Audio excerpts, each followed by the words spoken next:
Hej og velkommen til den her podcast. Og faktisk velkommen til SciCast. Og det er den første podcast, jeg faktisk nogensinde laver. Så undskyld, hvis at den ikke er så professionel, og hvordan man nu ellers lige kan gøre det. Og jeg skal faktisk også snakke ind til kameraet, og ikke sidde og kigge ned på min mikrofon. Jeg ved ikke lige hvorfor. Men da det er et projekt, jeg gerne vil have gjort eller jeg har virkelig haft lyst til at gøre det i simpelthen så lang tid. For jeg kan godt lide at snakke, og specielt faktisk helt alene i et rum, bare for mig selv. Og det er egentlig også det, jeg sådan vil gøre med det her. Min plan for den her podcast, det er simpelthen bare at sidde og snakke. For det meste prøve at ligesom give en update på mig selv, hvad foregår der i mit liv, men også, jeg vil også gerne gøre det ind til sådan et agtigt nyhedsprogram. Nu kan jeg lige faktisk, har ikke brug for dem her, jeg ved ikke rigtig hvorfor jeg sad med dem på, men simpelthen gøre det til et agtigt nyhedsprogram, inden for videnskaben, ikke videnkasten, det er fordi jeg lige så på SciCast. Det hedder SciCast, fordi jeg er meget interesseret i science, eller videnskaben på dansk. Så ja. I må lige undskylde, jeg har ikke rigtig noget grafik endnu, og det bliver også optaget fra et webcam. Jeg kunne egentlig godt have for eksempel taget mit store kamera frem og alt muligt, men det jeg egentlig gerne vil prøve at gøre det her, det er sådan lidt low budget. Det skal ikke tage for meget af min tid, fordi jeg vil gerne kunne stadigvæk lave mine hovedvideoer. Så ja. Det bliver meget sådan, at jeg i ugens løb, mens jeg sidder i bussen for eksempel, så sidder jeg nærmest altid og læser artikler omkring, så det her sket, og den her. Så det er egentlig det, jeg sådan, det er de mest interessante, som jeg læser nyheder ofte omkring videnskaben, og ligesom lige fortælle jer om den, fortælle hvad der er sket, forklare artiklen, og så vil jeg også lige sådan lidt agtigt diskutere den, komme med min kommentar på, hvad der er sket. Så ja. Hvad mere? Jeg vil gerne lige give en lille update på. Faktisk skal jeg lige også forklare, hvem jeg er. Mit navn det er Magnus Bo Kanstrup. Og jeg er en dreng, der går i gymnasie. Lige nu 2G. Jeg er på fysikkens verden. Og det er sådan meget naturvidenskabelig, naturfaglig linje. Fysik A og kemi B, men det er altså hævet op til kemi A, matematik A og så videre.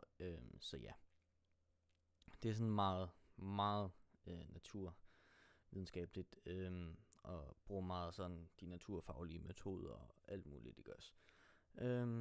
Så ja, jeg er sådan ligesom sådan deromkring. Og jeg vil gerne læse videre. Primært vil jeg gerne læse fysik videre, men jeg regner måske også med at for eksempel tage en kandidatgrad i astrofysik, fordi jeg er meget interesseret i rummet. Og det vil jeg også se her. Jeg har meget af det, jeg har samlet, det er næsten sådan meget om rummet, nyheder. Nu kan jeg lige se mit lys. Jeg har kun ét lys på mig lige nu, men jeg ligner en albino på den her ene side. Selvfølgelig fordi lyset det står derovre, men jeg skyder det faktisk ind i væggen.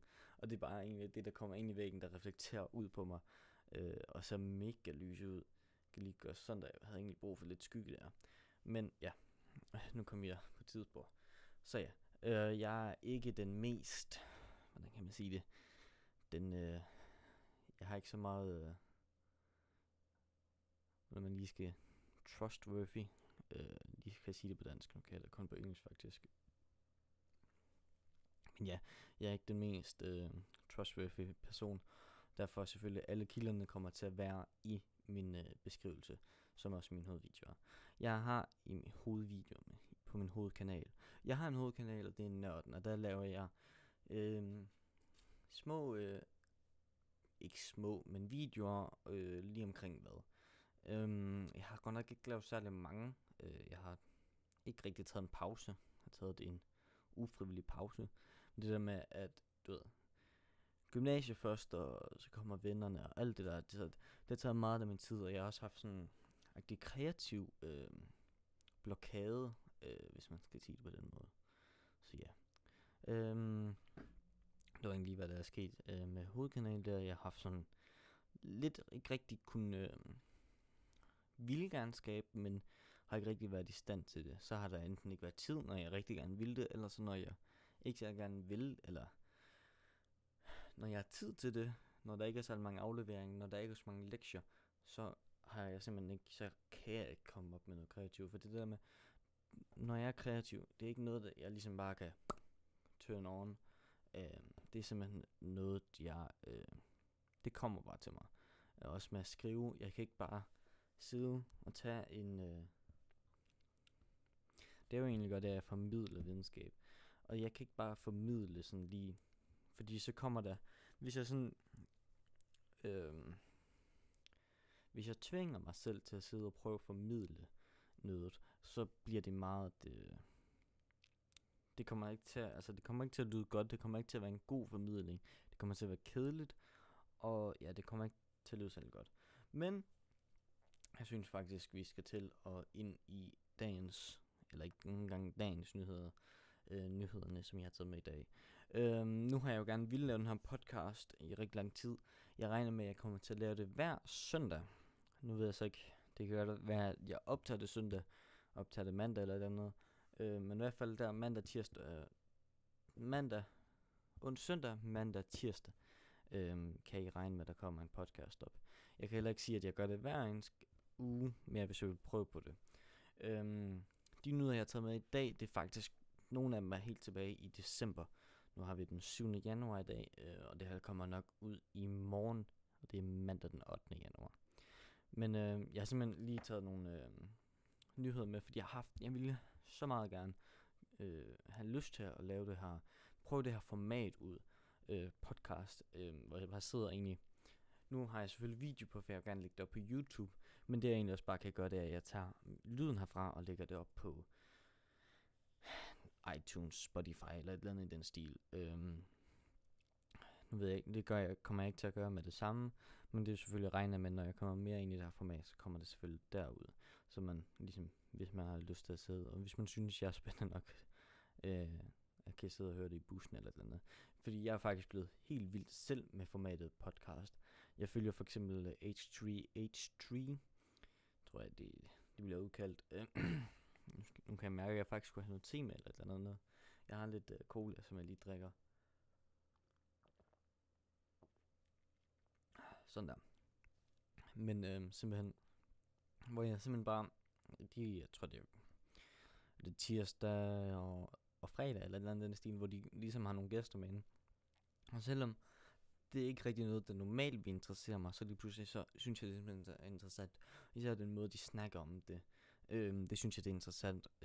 Så jeg er blevet helt vild med det. Jeg har også lige siddet og set noget, eller hørt noget faktisk. Noget Mythical Morning. Det hedder Ear Biscuits. Deres podcast og sådan noget. Jeg blev meget glad for podcast-formatet. Så det vil jeg også ligesom, det ville jeg have også lyst til at prøve. Så har jeg faktisk fået den her mikrofon, jeg sidder og hører lyden igennem lige nu. På min det var til jul. Jeg har lige haft fødselsdag, så jeg skulle lige huske om det der. Nu ved jeg så ikke om hvor god den har. Den har lidt baggrundsstrøm, men jeg tror faktisk, det er også, det er den første video. Jeg regner med at have så I ikke skal sidde og se på mit skrivebord lige nu. Regner med at have en baggrund og alt muligt, have noget grafik. Også for eksempel min computer står lige ved siden af, faktisk nærmest mig, og på et bord lige ved siden af. Og selvfølgelig have den oppe på jorden. Det larmer helt vildt. Nu kan jeg også høre nogen i baggrunden. Men selvfølgelig have en computer lige ved siden af mikrofonen. Og den har, mange blæser og sådan noget. Det larmer også helt vildt. Så sådan noget. Der kommer forbedringer. Det er bare, jeg ikke har tid til det. Og jeg havde ikke rigtig tid til det her i den her weekend. Går var jeg til fødselsdag og sådan noget.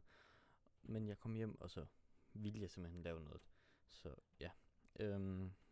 Men jeg synes faktisk bare, at vi skal til at ind til den første, for ellers bliver det alt for langt. Så jeg egentlig bare sidder og snakker i 10 minutter. Men vi skal i gang med den første historie, og det er, at der er ved at komme lidt af et space. Wow, jeg er blevet lys nu. Det er lige meget. Der kommer lidt af et space race mellem Boeing og SpaceX. Så ja, det er det helt tilbage. Det er faktisk en måned gammel det her nu, så det må jeg lige undskylde, men ja. Så Boeings CEO, Dennis Muilenburg, har simpelthen sagt i et interview, at de selvfølgelig vil slå SpaceX i at komme til Mars først. Så ja, han blev simpelthen spurgt om, hvem der først ville få en mand på Mars, og der svarede han selvfølgelig dem. Og så har Elon Musk simpelthen bare svaret ved at skrive på Twitter, do it. Og det er selvfølgelig fordi, at Elon Musk også er interesseret i at... Det må jeg lige undskylde. Elon Musk, han er selvfølgelig interesseret i, som han faktisk har sagt mange gange, han er ikke særlig meget interesseret i, at SpaceX gør det. Det er han selvfølgelig også, men altså, han vil også bare gerne have noget til... Altså, ligesom at vi udvikler os. Så ja. Men hvis man skal komme med et kvalificeret bud på, hvem der egentlig skal gøre det. Så Boeing, de planlægger... Nu skal jeg lige herned. De regner med at have deres første testflight i 2019.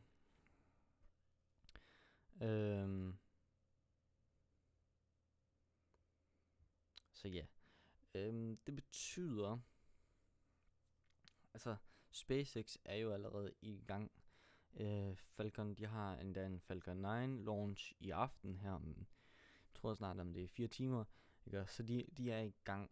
Hvis man skal komme med et kvalificeret bud, hvem der først, så vil jeg selv synes, at det er SpaceX.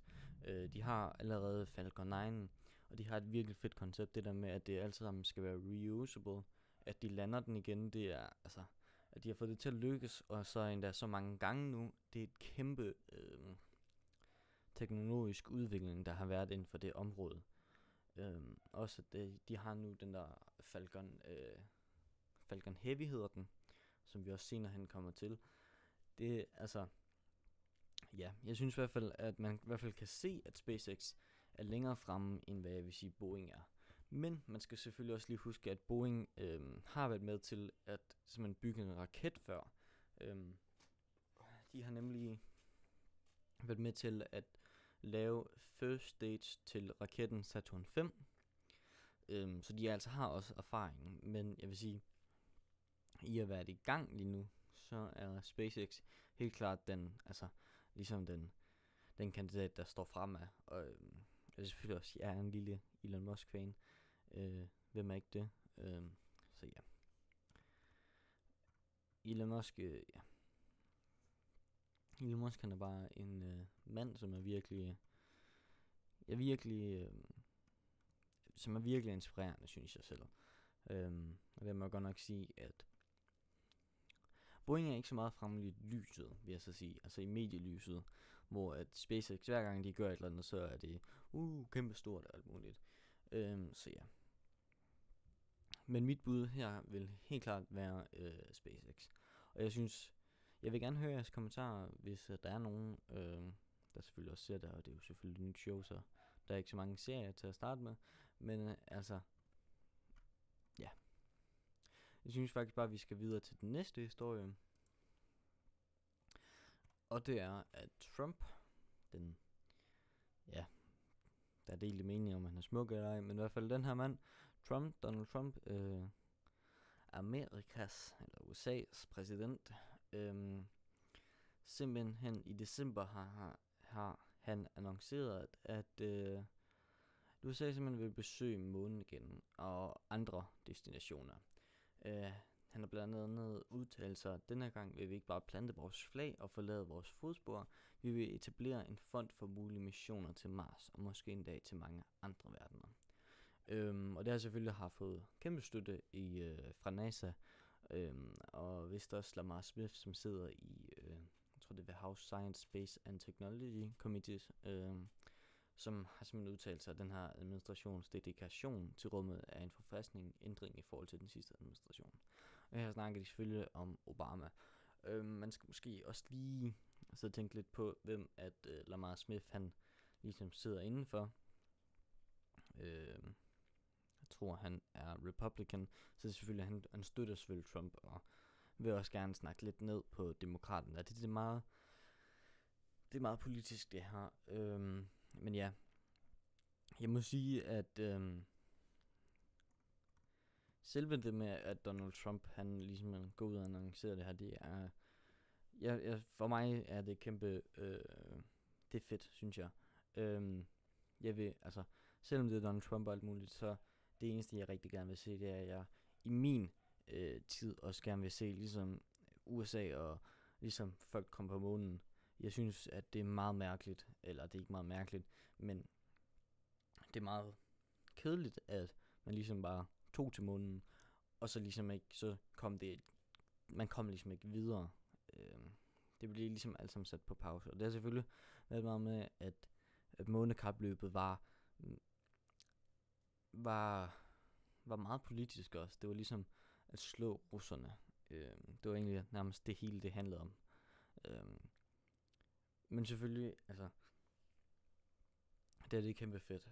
Artiklen her snakker meget om, at det er politik, og Donald Trump, han er en mand, som ikke rigtig er kendt for at gå helt igennem med hans politik. Og det vil jeg ikke rigtig kommentere på.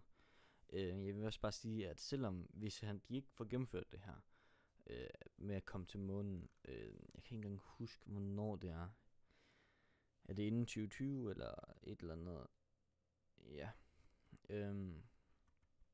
Så bare at det ligesom kommer lidt fokus igen på USA og NASA. Det gør det igen. Fordi at i forhold til sådan politik har NASA, hvis man ser på grafer for eksempel med deres budget, de har været faldende og sådan noget, at der kan blive pustet lidt op igen, det vil altid være super. Men ja.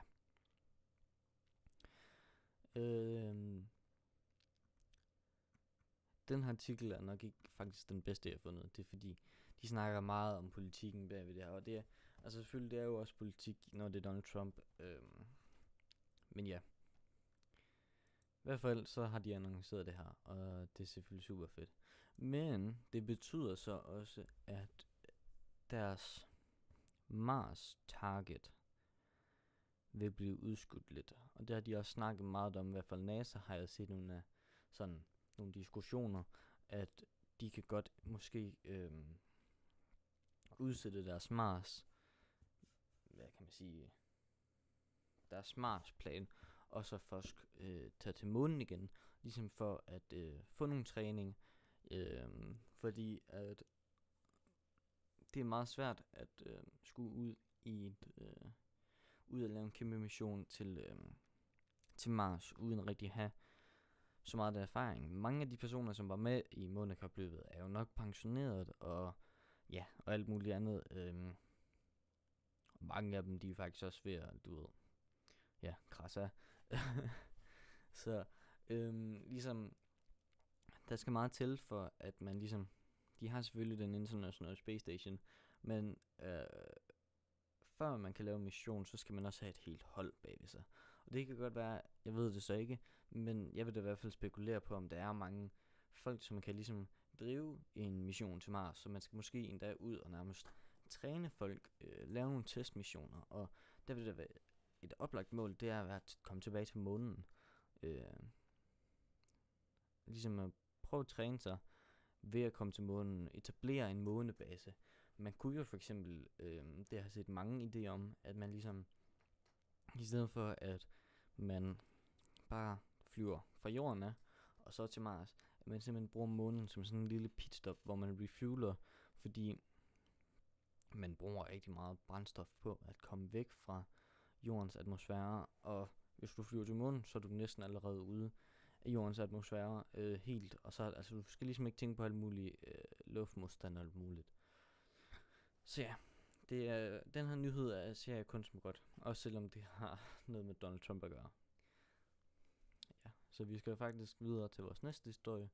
Det er surprise bus-sized asteroid skims past Earth at 21.000 km/t. 21.000. Nej, det er miles, undskyld. Så det er 34.000 km/t. Men ja.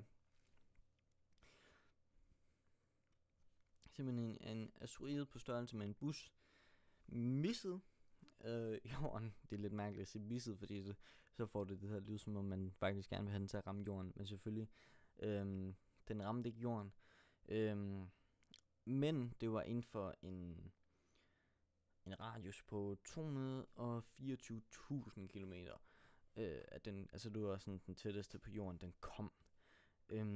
Og nu tænker man 224.000 kilometer, det er jo ikke, så det er jo ikke en nyhed. Den har bare lige været forbi, ikke også? Altså den har selvfølgelig været tæt på, men man skal lige tænke på, det er altså tættere på, end hvad månen den er. Og så bliver det lige pludselig skræmmende. Og det mere skræmmende er, jeg tror det var om torsdag, og nu ved jeg selvfølgelig ikke, nu står der came it's nearest to Earth at 3:56 GMT on Thursday, og det er 16:55, at den blev, så det er en time efter. Men ja, så det kan jeg selvfølgelig godt. Så det er torsdag, det er den 28. Og den blev kun spottet på Christmas Day. Og Christmas Day, det må så være det er den 24. eller den 25. Når det er i England. Så jeg kan ikke huske om de, i hvert fald den 24. Så de har 4 dage præparation til at ligesom gøre sig klar, hvis der skulle ske noget. Og det er selvfølgelig, det er også kun en busstørrelse 224.000 kilometer væk. Den er altså ikke ret særlig stor, men det er selvfølgelig skræmmende at tænke på, at man ikke opdager sådan noget her før. En busstørrelse asteroide, det vil nok brænde meget væk af i atmosfæren, hvis den landede, men det vil stadigvæk ligesom gøre noget ved jorden. Så det er selvfølgelig skræmmende at tænke på, og det er også derfor, jeg har taget den her artikel med, at vi måske ikke er så gode til at finde og se asteroider, der kommer tæt på os. Der står også, at det var den 52. asteroide, der kom tættere på, end hvad månen den er det her år. Og det ligesom belyser, at vi skal måske også begynde at tænke på mulige asteroider, der kan ramme os. Jeg ved allerede, at der var en stor, jeg tror det var det her sidste år, at NASA de stillede op for en, hvad var det? Var det ikke også en asteroide, der skulle ramme os og sådan noget? Stilling og sådan noget. Men selvfølgelig, det er skræmmende at tænke på, at noget så stort kan komme så tæt på, uden at vi ligesom kan se det. Så ja, det var egentlig det. Men også, at den kommer altså med en fart på 34 kilometer i timen. Det er altså en god fart at komme med. Selvfølgelig, den vil blive brændt op i vores atmosfære. Men altså, det er stadigvæk meget at tænke på. Der står her, at det er distancen mellem London og New York på cirka 10 minutter. Og fra New York til London, det er altså rimelig langt. Ja, det var egentlig det for den her historie. Og så har jeg noget virkelig sejt, jeg gerne vil snakke om. Det er det så fra den 4. december, men jeg synes alligevel, det skulle med. Og det er nemlig, at en forsker ved navn Albert Jambon, tror jeg han hed, han tog simpelthen en masse objekter fra bronzealderen, og så analyserede han det. Og en af de her objekter var faktisk helt fra 3200 år før Kristus fødsel. Og han analyserede dem simpelthen, men han fandt simpelthen ud af, at det var lavet ud af, det var jern, og det var fra meteoritter. Og der er det noget, jeg synes, der er virkelig sejt, og det er jo ikke helt en nyhed, fordi det er så gammelt objekter, men det er stadigvæk meget sejt at tænke på. Men jeg var faktisk lige, det var for eksempel en dagger og en økse og så videre, både fra Egypten her og Tyrkiet og Syrien og Kina og Egypten igen, havde han objekter fra, og alt sammen var forlavet af jern fra meteoritter. Og selvfølgelig der er også en god forklaring bag ved det her. Det er jo selvfølgelig, at når de falder fra meteoritter, så kommer de ned. De laver måske selvfølgelig en impact på jorden, altså de laver sådan et hul. Men også at jernet simpelthen vil være ved overfladen, og det vil nærmest allerede være færdigbehandlet. Du kan tage det, du skal selvfølgelig forme det om til et eller andet, men ellers så er det, du ved, det er ligesom behandlet, det er ikke jernmalm, du så skal lave om og alt muligt. Så det er jo det er derfor, det er jo forklaringen. Men det er selvfølgelig 3.200 år før Kristus. For 5.000 år siden, at de gik rundt, det var en halskæde, eller beads, og svær, lavet af jern.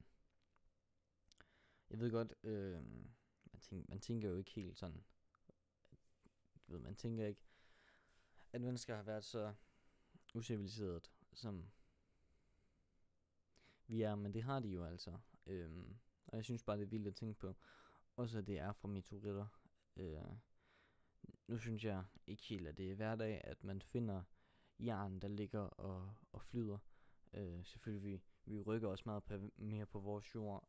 Dengang var der nok ikke særlig meget sådan bevægelse i jorden. Der var ikke nogen marker, man ligesom behandlede. Der var ikke nogen byggeområder, der ligesom blev lavet og sådan noget. Men det er stadigvæk ikke, jeg synes ikke, at det er hverdag, man hører, at folk finder meteoritter. Så jeg synes bare, at det ligesom er lidt utroligt. Og det er en dejlig historie. Synes jeg i hvert fald. Og det var også bare noget ligesom, jeg sådan tænkte, wow, over.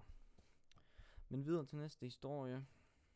Eller det er faktisk et billede, det er ikke rigtig en historie. Det er nemlig, jeg har snakket om den, Falcon Heavy. Og jeg synes simpelthen bare, at jeg blev helt forbløffet over den.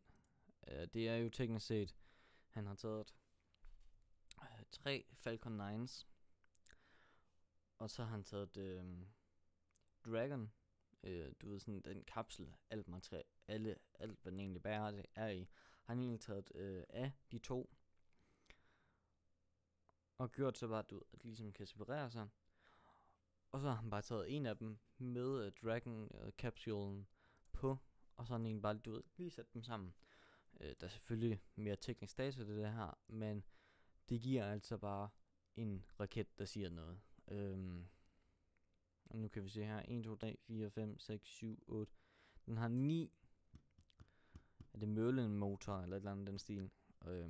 Det er altså 27 engines for sig selv. Det er altså noget.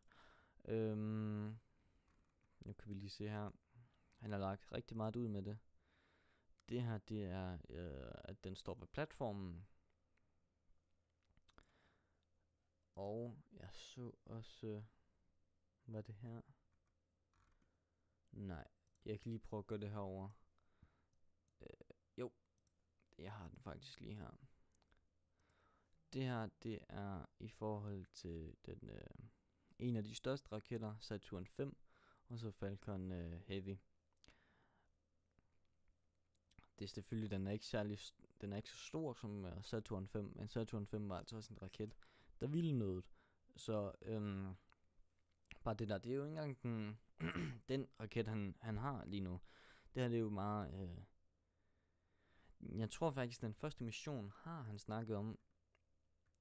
Det er selvfølgelig et lang tid siden, men han snakkede om, at den første mission,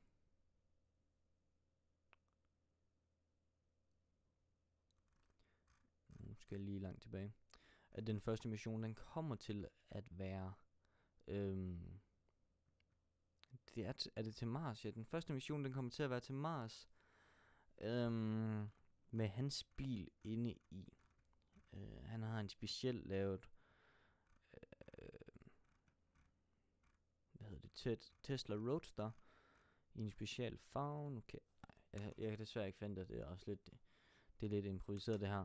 Men han har simpelthen en Tesla Roadster, som han har puttet ind i raketten, og regner med at sætte i kredsløb omkring Mars. Det er jo ligesom, han vil nok ikke rigtig have noget, man vil ikke rigtig have noget, der ligesom har betydning. Det skal jo ikke være et menneske, det skal ikke rigtig være noget, hvis det går galt. Det er jo en testmission. Det er første gang, at den ligesom bliver affyret. så skal det bare være et eller andet, han kan teste på, og det skal have, du ved selvfølgelig, det skal også have lidt vægt på, så man ligesom kan have noget data og kan analysere på. Og så har han simpelthen bare taget hans egen bil og sat i den, og regner med at sætte det i en kredsløb omkring Mars. Og det er selvfølgelig en fed tanke også, men ja, Elon Musk, han er bare en gud. Så ja, han har lagt rimelig mange billeder op af den. Men det er altså også noget, det er en stor raket. Så ja. Og videre til den næstsidste historie, jeg har. Og det er simpelthen, at New Scientist har lært, at et hold ved Jet Propulsion Lab i Florida, det er, og det er også lige meget, har startet med at planlægge en mission til Alpha Centauri-systemet. Den her mission skal have en satellit med sig, som skal kigge efter liv omkring den potentielle habitable exoplanet Proxima b. Og den her mission skal starte i 2069. Og ja.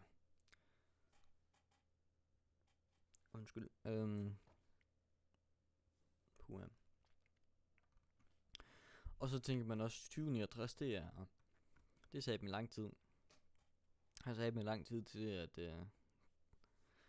det er her. Og ja, det er det. Og der er også en god forklaring til, hvorfor at der skal gå så lang tid, før man ligesom kan sende den op. Og det er selvfølgelig, at vi ikke rigtig har teknologien. Alpha Centauri-systemet ligger altså 4,4 lysår væk. Og det betyder, at bare du har et skib, der kan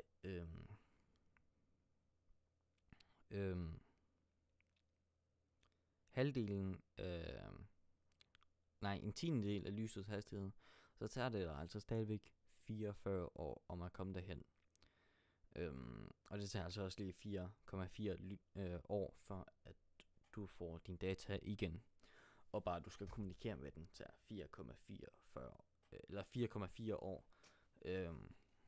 Så det er selvfølgelig noget, man skal tænke på. Men det man mest skal tænke på, det er, raketteknologien simpelthen ikke er der til at sende den her raket. Men jeg må også godt nok sige, at jeg blev overrasket selvfølgelig over at læse den her, fordi man tænker lidt sådan, ja okay, 2069, det er langt ud, men selvfølgelig, vi skal også planlægge for sådan noget her. Vi skal planlægge, at teknologien udvikler sig, og der kommer nogle missioner til. Og jeg synes, det er pissefedt, at man allerede begynder at tænke på det her. Og selvfølgelig Alpha Centauri, hvis vi skal begynde at komme ud af vores eget solsystem, så er Alpha Centauri det helt oplagt mål. Det er vores nabo solsystem, og har endda en potentiel habitable exoplanet. Så ja. Det var bare en lille historie. Og så den sidste. Og det er en juicy. Det er en juicy en. De første billeder af et supermassivt sort hul i centret af en galakse er et par uger væk. Kom jeg til at trykke. Nu skal jeg lige sådan der. Så ja. Der var en historie for lang tid siden omkring simpelthen en gruppe af videnskabsfolk, som tog alle deres radioteleskoper og simpelthen pointede dem til det samme objekt, faktisk mod Sagittarius A, som er et gigantisk sort hul i centrum af vores mælkevej, og ligesom tog en masse data samtidig. Og at det er en masse radioteleskoper, gør at vi virtuelt, fordi når du tager sådan et her billede, så skal dit spejl skulle være på størrelse med jorden. Så de er faktisk virtuelt, fordi de har taget så mange radioteleskoper rundt omkring på jorden, har de kunne lave det virtuelt altså et virtuelt teleskop på størrelse med jorden. Og det er rimelig sej teknologi. Og den her dato, den er simpelthen meget snart klar, og det bliver super fedt at kunne se sådan et billede. Men jeg synes også, det er jo meget interessant, hvordan at man tager et billede af et sort hul, for det kan du jo faktisk ikke. Et sort hul har simpelthen så stor en tyngdekraft, at den æder alt lys, så det er faktisk usynligt. Men der er stadigvæk en måde at tage billeder af usynlige ting, og det er derfor, de bruger radioteleskoper. Det er vist, at teleskoperne simpelthen måler elektriske signaler, og så kan de simpelthen på en måde sådan formere dem om til noget visuelt, altså et visuelt billede. Så det bliver selvfølgelig ikke helt, hvordan det ser ud, men det bliver stadigvæk et billede af et sort hul, og det har vi aldrig haft.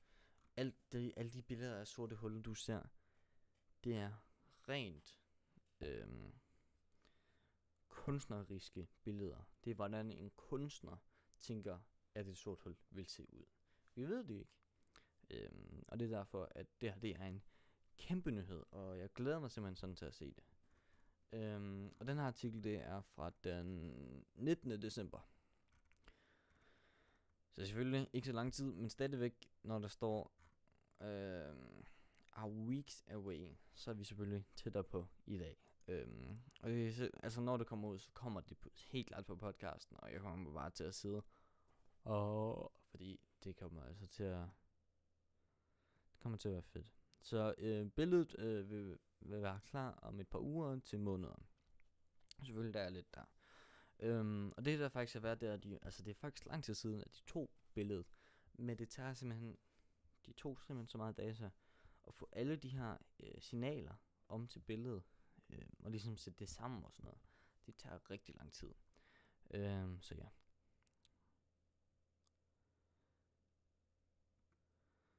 Men her står der også, the image of Sagittarius A will show a silhouette of a black hole, since we cannot see the invisible giant object. Scientists are home to see an outline of the giant black hole against images of radiation. Så ja. Ja. Men selvfølgelig, det er videnskaben. Vi ved ikke helt, hvad der kommer til at ske. Vi håber bare, at det bliver fedt. Så ja. Men helt klart, det er noget, vi kommer til at snakke om mere. Og nu er jeg faktisk kommet så langt til, at jeg ikke rigtig har flere historier. Jeg har rigtig mere sådan noget at snakke om, men jeg vil egentlig bare sige tak, fordi du er med på podcasten. Jeg kan allerede mærke nu, at det er lidt svært at ligesom holde det hele i gang. Selvfølgelig, det skal jo ikke blive kedeligt. Jeg skal blive ved med at snakke. Jeg skal lære at ligesom kunne sige, hvad der falder mig ind. Men det er også derfor, jeg også generelt faktisk laver YouTube. Jeg er på YouTube, fordi jeg godt kan lide at kreere. Men jeg vil også gerne udvikle mig som lærer. Ikke som lærer, men altså kommunikatør. Kan man sige det? Altså, jeg vil gerne udvikle min kommunikation skills, og ligesom kunne, være en af dem, hvor man bare tænker, han kan bare snakke røven ud af bukserne. Og det, altså, der er nogen, der har det skill. Jeg går i klasse, eller jeg har gået i klasse med i hvert fald en, som bare kunne, altså, han kunne bare sætte sig ind og snakke. Han kunne for eksempel bare sætte sig ind til en eksamen. Også hvis han fik et spørgsmål, han ikke kunne, hvor han bare kunne, han kunne bare dreje det, som om, altså han kunne bare sige, hvad han tænkte. Og det er noget, jeg ikke rigtig kan. Og jeg vil gerne lære, at snakke ordentligt, at snakke godt. Og selvfølgelig også snakke interessant. Og det er egentlig ingen stor grund til det her. Men jeg er simpelthen så fascineret af det her podcast. Jeg har så meget, jeg gerne vil sige. Jeg kan sige, at jeg startede egentlig ud med at snakke i næsten 10 minutter bare omkring mig selv. Så ja. Jeg ved ikke, om det siger noget om mig, eller om det siger bare noget om, hvor meget jeg kan snakke. Ja, men i hvert fald, tak fordi du er med. Kan du have det godt, og jeg håber selvfølgelig, at du vil følge min udvikling, og håber helt klart, at du vil komme igen til nogle næste podcast. Det bliver helt vildt fedt. Men i hvert fald, jeg synes også, du skal tjekke min hovedkanal ud, Nørden. Link i beskrivelsen, hvis at jeg laver lidt grafik efter det her. Det ved jeg ikke nu. Men i hvert fald, tak skal du have for at se med. Vi ses med snart. Og husk, forbliv nysgerrig. Det er noget af det vigtigste i verden. I hvert fald, hej hej.